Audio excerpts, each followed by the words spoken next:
У вас есть сопроводительные документы на эту продукцию? На колбасу, на говядину? Есть. Вот на это?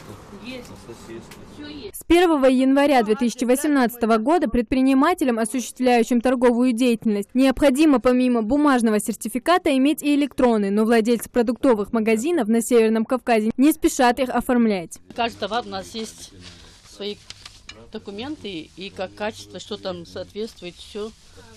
И патент.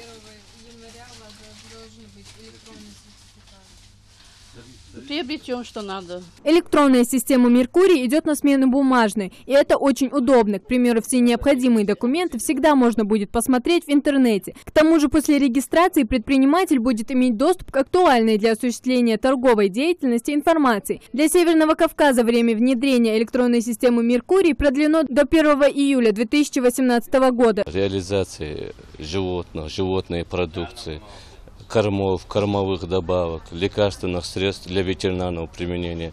Все хозяйствующие субъекты, вышеперечисленные мною сейчас, должны уже находиться в системе «Меркурий».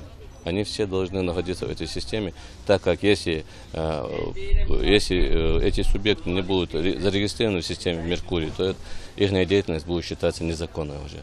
Потому что все сопроводительные документы уже будут выдаваться только в электронной форме. По словам администрации рынка, владельцев продуктовых магазинов в ближайшее время переведут на новую систему ветсертификации. Также здесь проводится проверка всей реализуемой продукции, и только после прохождения экспертизы дается разрешение на торговлю. Ты прямо можешь к нам обращаться по этому поводу, прямо управление наше. Она находится по улице Московская, 31Б. Вы приносите с собой паспорт, учредительные документы, и это и жди. Немножко трудновато, потому что компьютер не каждый понимает. Но мы стараемся объяснить, чтобы они поняли, что это наоборот лучше. Бумажная вот эта волокита уходит, и все будет нормально. Мы стараемся. И надеюсь, мы добьемся этого.